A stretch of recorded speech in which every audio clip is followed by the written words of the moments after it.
Hai teman-teman, di sini kami akan menjelaskan video alat kami. Sebelum itu perkenalkan, nama saya Markus Agustian Suritonga, NIM 2305112226. Perkenalkan, nama saya Rahmat Julandana, NIM 2305111214. Perkenalkan, saya Angelina Sinaruk dengan NIM 23051120. Perkenalkan, nama saya Dea Rahayu dengan NIM 23051122. Nama saya Wesley Christian Syambela dengan NIM 2305112014. Selamat menyaksikan video kami. Jadi di sini sensor yang kami gunakan adalah sensor ultrasonik di HT11, sensor gas, sensor PIR. Lalu untuk aktuator yang kami gunakan adalah LED, servo dan juga buzzer. Langkah pertama adalah kita hubungkan ground ke bagian minus di breadboard.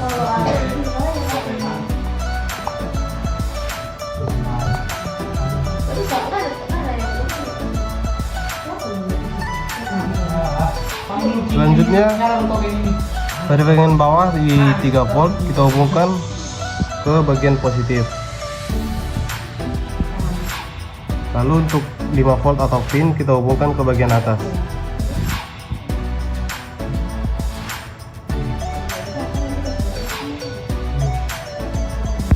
Selanjutnya kita hubungkan pin PCC pada DHT22 ke pin 3 volt pada SP32.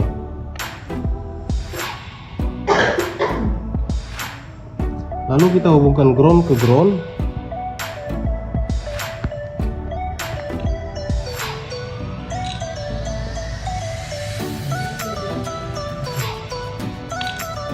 Lalu bagian data kita hubungkan ke pin 4 di SP32.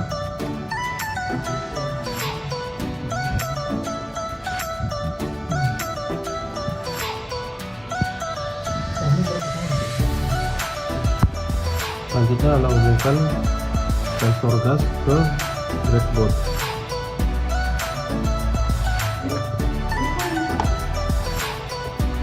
Di sini kita menghubungkan bagian pin PCC ke 5 volt.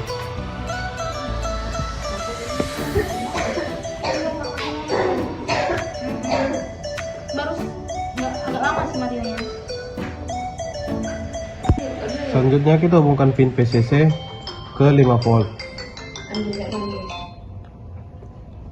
Lalu kita hubungkan pin ground ke ground.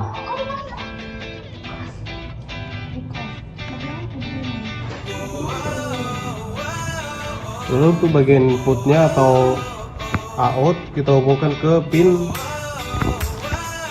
34.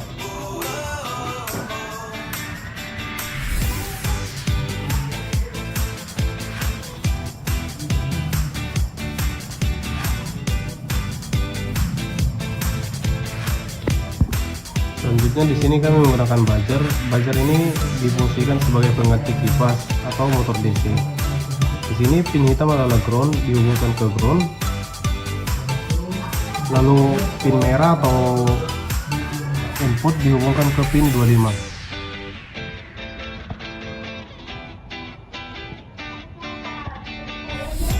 Sekarang kita letakkan sensor jarak atau ultrasonik pada breadboard.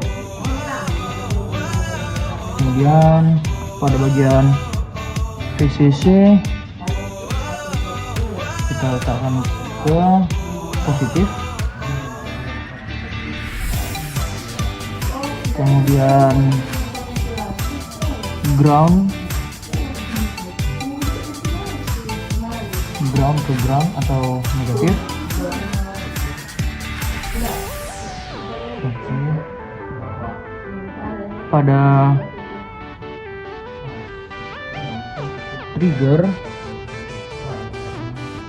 trigger ke pin 13 dan pada echo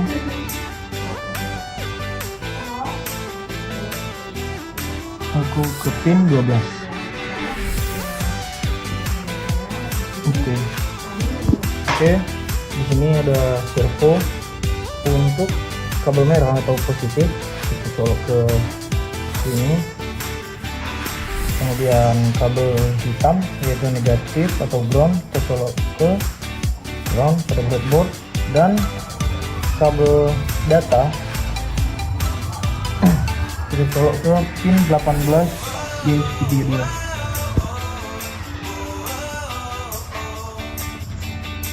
Kemudian kita di sini punya sensor PIR atau sensor gerak. Pada bagian ground kita letak ke ground atau negatif pada breadboard.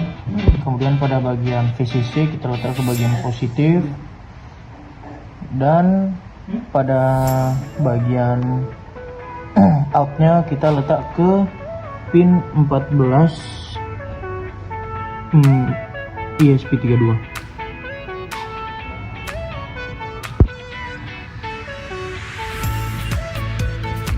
Oke, di sini kami sekarang punya LED yang akan dicolokkan ke pin 23 ESP32. Sebelumnya kita letakkan dulu resistornya pada pin 23. Oke. Kemudian kita colok LED-nya pada breadboard.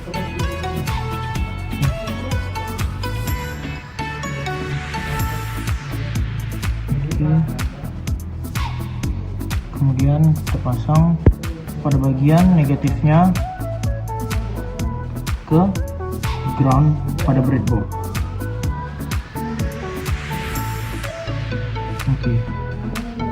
Oke, jadi kira-kira gambarannya ada sensor seperti sensor ultrasonik, kemudian ada sensor gas atau sensor kualitas udara, dan juga di sini ada sensor DHT11 untuk mengukur tingkat berapa derajat udara dan juga persen kelembapan.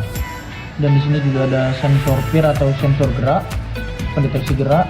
Kemudian untuk outputnya di sini ada aktuator yaitu servo, kemudian di sini ada buzzer dan juga ada LED yang sudah kita pasang. Kemudian setelah itu akan kita masuk ke programnya. Baik, di sini saya akan menjelaskan tentang program yang akan dimasukkan ke dalam SP32 untuk mengontrol sensor maupun aktuator. Pertama itu ada di bagian ini merupakan bagian library yang digunakan untuk mengontrol sensor maupun aktuator. Yang pertama ada itu wifi.h, ini merupakan program untuk koneksi SP32 ke jaringan wifi.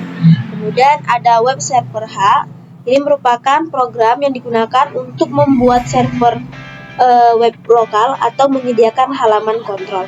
Kemudian yang ketiga itu dht.h, ini merupakan program yang digunakan untuk membaca sensor suhu dan kelembapan DHT11.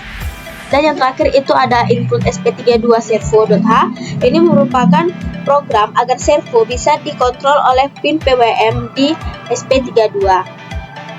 Kemudian kita masuk ke bagian konfigurasi jaringan. Ini merupakan bagian di mana SP32 terhubung ke jaringan WiFi bernama Kura-Kura dengan password Kura-Kura juga, yang menjalankan web server di port 80 atau HTTP standar. Kemudian untuk bagian definisi pin, ini merupakan bagian di mana mendefinisikan komponen-komponen sensor dan juga aktuator yang menghubungkan ke bagian SP32. Yang pertama ada DHT11, itu ada di pin 4, kemudian ada sensor gas atau MQ2, itu ada berada di pin 34. Kemudian sensor PIR itu berada di pin 14. Kemudian ultrasonic untuk TRIG-nya ada di pin 13 dan eco-nya ada di pin 12. Kemudian untuk bagian aktuator, untuk servo itu ada di pin 18, buzzer ada di pin 25 dan juga LED ada di pin 23. Kemudian kita masuk ke bagian objek dan variabel, di mana untuk DHT ini digunakan untuk membaca suhu dari sensor DHT11. Kemudian servo door servo ini digunakan untuk mengontrol servo pintu. Kemudian untuk bagian string mode ini digunakan untuk mode sistem, menyimpan mode sistem baik secara auto maupun secara manual. Dan untuk bagian ini merupakan bagian awalan untuk sensor dan juga aktuator. Untuk awalannya, dimana untuk temperaturnya itu ada berada di 0,0, gasnya itu ada 0 juga, distance-nya 0, dan motion detect-nya itu pertamanya false. Kemudian untuk buzzer state-nya itu ada berawalan false, kemudian like state-nya itu ada false juga, dan juga door state-nya itu false. Kemudian untuk ambang otomatis itu distance threshold-nya itu berada di 20 cm, kemudian temperatur threshold-nya itu ada di 30 derajat, dan juga gasnya itu ada di 500. Kemudian kita masuk ke bagian fungsi sensor, di mana fungsi ini dia yang pertama membaca sensor suhu, gas, gerakan, dan juga jarak ultrasonik, di mana ultrasonik menggunakan pulsen untuk menghitung lama pantulan gelombang sampai dikonversi ke sentimeter. Kemudian kita masuk ke bagian fungsi aktuator. Ini merupakan bagian di mana mengatur output ke aktuator sesuai kondisi. Jika servo berada di 0 derajat berarti itu sama dengan pintu tertutup. Jika servo berada di 90 derajat maka pintu terbuka. LED dan buzzer akan menyala jika status true. Kemudian kita masuk ke bagian logika otomatis, di mana jika ultrasonik berada di objek dekat atau di bawah 20 cm maka pintu terbuka. Jika PIR ada gerakan maka lampu akan menyala, dan jika DHT atau MQ2 mendapatkan kondisi jika suhu di atas 30 derajat Celcius atau gas di atas 500 maka buzzer akan aktif atau alarm. Kemudian kita masuk ke bagian web handle, di mana bagian ini membuat URL untuk mengontrol sistem lewat brosur. Kemudian kita masuk ke bagian setup, di mana bagian setup ini digunakan untuk menginisialisasi semua pin baik itu input maupun output.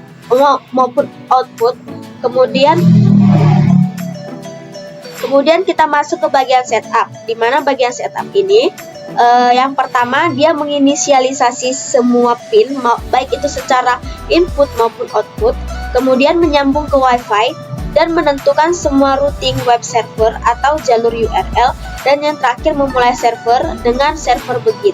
Yang terakhir kita masuk ke bagian loop, di mana bagian loop ini dilakukan secara terus-menerus dengan logika, di mana yang pertama dia membaca sensor, selanjutnya jika mode auto maka jalankan logika secara otomatis, dan yang terakhir dia selalu siap melayani permintaan web browser. Halo semuanya, pada kesempatan kali ini saya akan menjelaskan tentang kode program dari tampilan web Smart Home Dashboard. Web ini dibuat menggunakan HTML, CSS, dan sedikit JavaScript untuk menampilkan data sensor serta mengontrol perangkat secara otomatis. Dalam penjelasan ini saya akan membahas bagian-bagian kode, mulai dari struktur utamanya, pengaturan tampilan, hingga cara kerja setiap elemen di halaman web. Nah, fungsi untuk menampilkan halaman utama. Fungsi ini dijalankan saat pengguna membuka halaman utama dashboard di ESP32. Fungsinya untuk menampilkan tampilan web utama ke pengguna.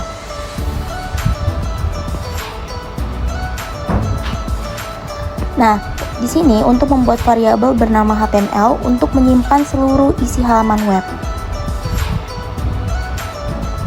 Raw literal digunakan agar HTML bisa ditulis panjang tanpa tanda kutip khusus.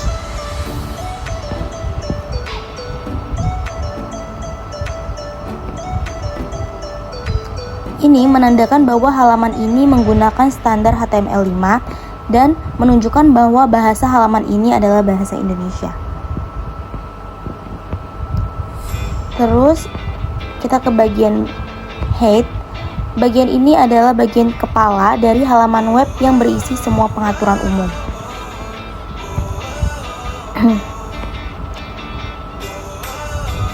Di dalamnya ini terdapat pengaturan jenis huruf UTF-88, judul halaman Smart Home Dashboard, dan pengaturan agar halaman bisa tampil rapi di semua perangkat.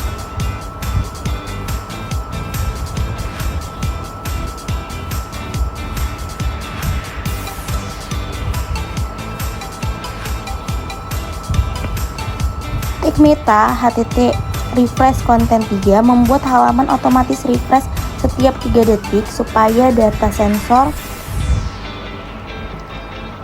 selalu diperbarui. Lalu ada 2 tautan link untuk mengambil font, pop pines, dan icon font agar tampilan dashboard terlihat lebih menarik dan lebih cantik. Di bagian ini berfungsi untuk mengatur tampilan desain dari halaman web agar terlihat rapi dan modern. Di bagian root ini berisi warna utama yang dipakai di seluruh halaman serta warna latar, teks, dan tombol.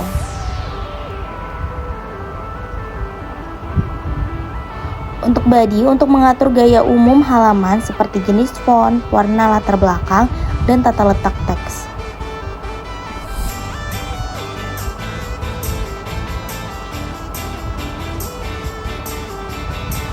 Di header, grid container, dan card mengatur posisi dan bentuk setiap bagian seperti judul, letak, sensor, dan tombol.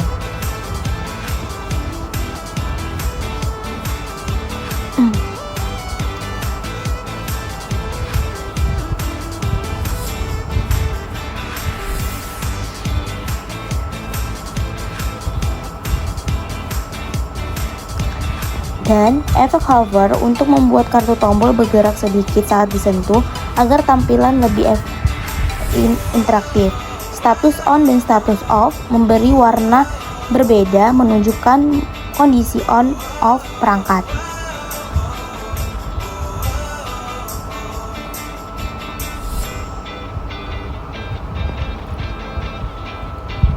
Bagian ini adalah isi utama halaman web yang akan ditampilkan di browser.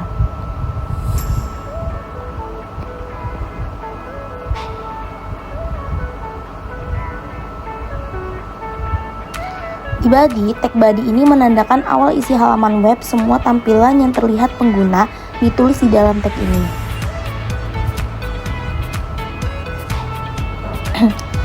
Div class header membuat bagian atas atau kepala halaman yang berisi judul dashboard dan status mode.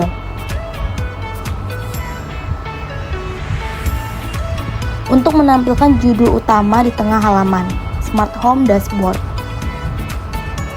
Span class mode status untuk menunjukkan status sistem, misalnya sistem berjalan otomatis.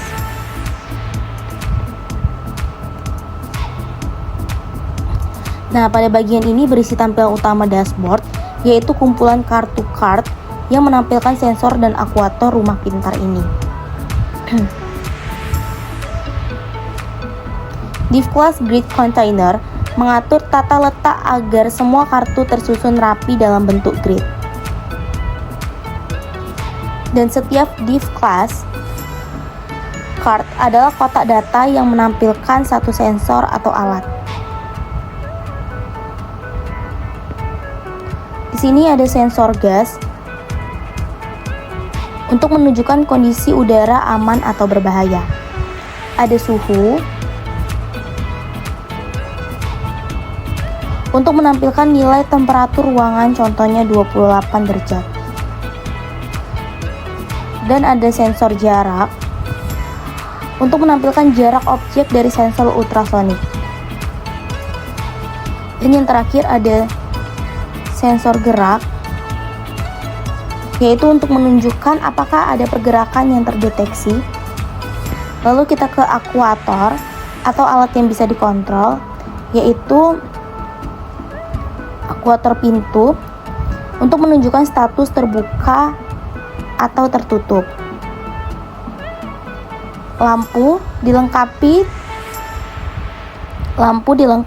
tombol nyalakan dan matikan untuk mengontrol lampu dari web. Dan yang terakhir ada buzzer, dapat diaktifkan atau dinonaktifkan melalui tombol kontrol. Singkatnya, pada bagian ini adalah tampilan interaktif yang memperlihatkan semua sensor dan alat rumah pintar yang bisa dipantau akan dikendalikan lewat halaman web bagian akhir.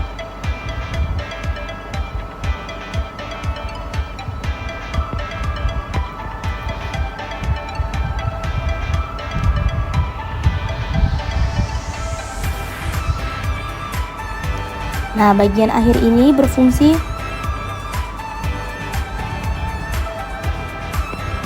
untuk mengisi data sensor dan status alat ke dalam halaman web sebelum tampilkan.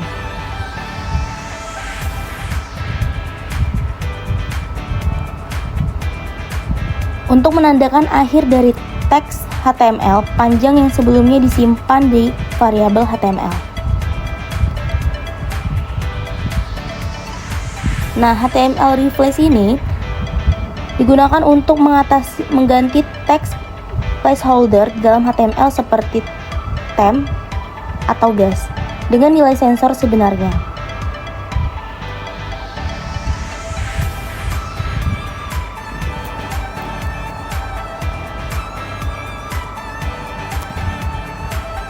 Mode diganti dengan status mode sistem atau auto atau manual. Temp menampilkan suhu ruangan, gas untuk menampilkan nilai gas sensor, dis untuk menampilkan jarak objek, mention menampilkan apakah gerakan terdeteksi, dan door like buzzer untuk menampilkan status masing-masing alat.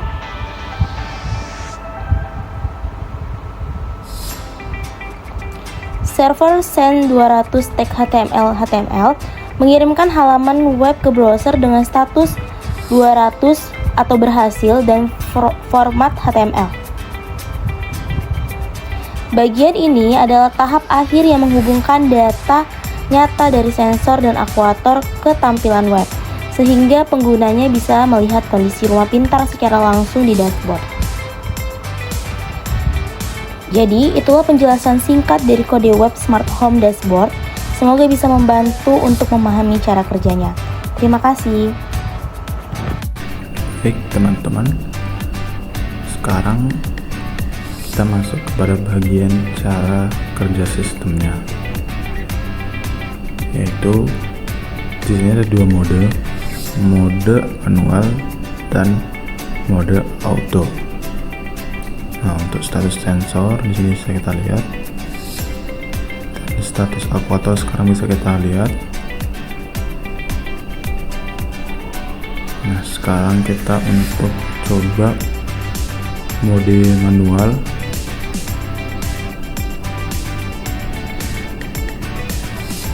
Dia akan mengirimkan untuk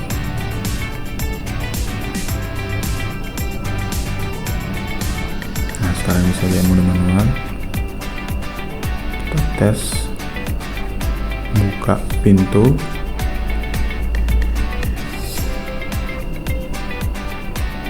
maka sini pintunya terbuka, berarti webnya bisa dijalankan.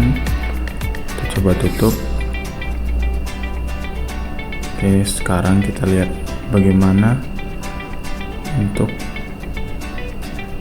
jadi dia seperti ini teman-teman. Untuk kondisi yang pertama itu bisa pintunya dibuka ataupun ditutup.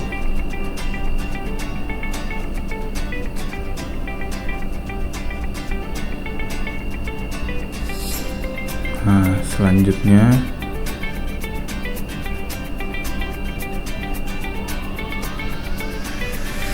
kita coba untuk lampu. Nah, kita di sini coba untuk on. Kita menyala, kita off kan dulu terlebih dahulu lagi.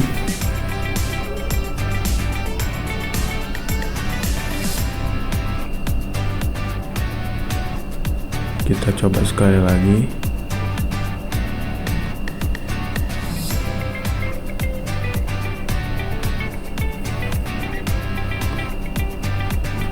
Oke, ternyata berfungsi. Kita lihat bagaimana cara kerjanya.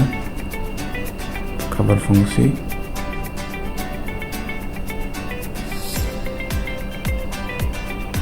Nah, sini bisa kita lihat teman-teman bahwa LED-nya itu menyala, berarti codingan kita berhasil dan cara pemasangan pin-pinnya berhasil. Nah, selanjutnya kita akan mencoba untuk buzzer.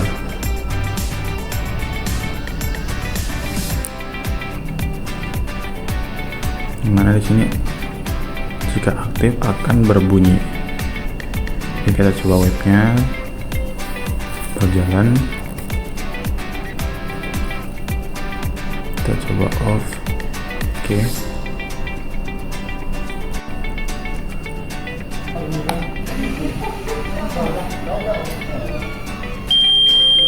Nah, sini bisa kita lihat buzzernya berfungsi teman-teman.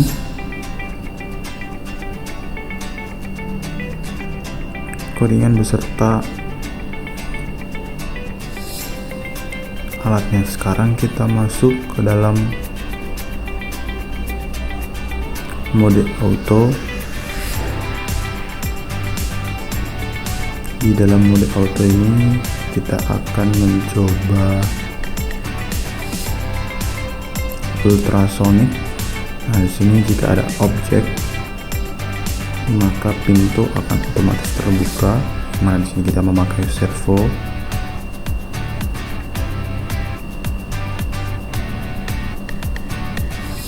Oke, jadi di sini untuk alat-alat kita sudah berfungsi semuanya. Jadi untuk yang pertama itu ada ESP32 yang nantinya akan mengirimkan sinyal. Jadi jika sensor ultrasonik mendeteksi sebuah objek, maka akan mengirimkan sinyal untuk membuka pintu kepada servo. Nah, di sini juga ada sensor kelembapan dan suhu, nanti akan menyalakan kipas. Dan ada juga sensor pendeteksi udara, dan ada juga sensor peer untuk mendeteksi gerakan atau objek yang bergerak. Untuk sebagai indikatornya di sini ada buzzer, yang dimana itu nanti pengganti kipas. Jika terdeteksi ada gerakan ataupun manusia, maka akan nyala sendiri lampu otomatisnya teman-teman.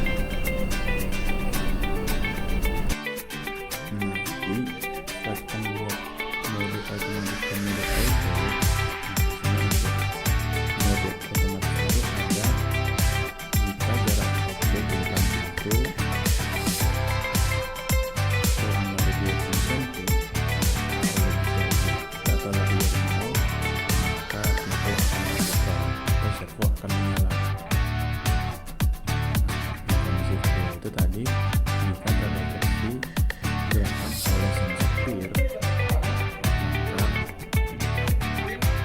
akan menyala lampu situ dia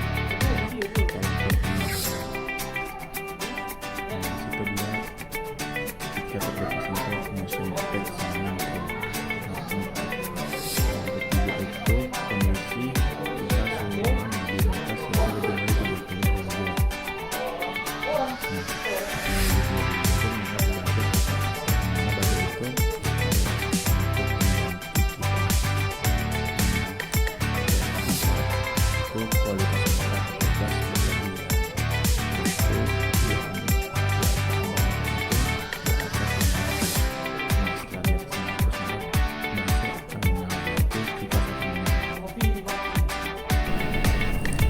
Nah, untuk yang mode manualnya tadi seperti yang kita lihat, dia itu tidak pakai mode auto lagi, jadi dia tidak mendeteksi secara otomatis. Jadi logika untuk otomatisnya itu diabaikan, dan kontrol untuk sistemnya itu bisa diarahkan ke pengguna atau dialihkan ke pengguna melalui web tadi. Nah, kalau kita misalnya membuka tombol buka atau memanggil handle door open, maka dia menjadi true keadaan dari si pintu tersebut. Nah, makanya itu servonya bisa menyala. Kalau kita menekan tutup, dia akan jadi false atau nanti mengirimkan sinyal untuk menutup. Nah, sama juga untuk berlaku untuk lampu dan buzzer. Nah, di setiap perubahan state aquator itu dipicu oleh pengguna secara langsung yang dieksekusi oleh fungsi control aquators. Nah, jadi untuk penjelasan kedua modenya adalah seperti tadi. Terima kasih karena telah mendengarkan alur kerja sistem dan state dan kondisi logika dari sistem ini.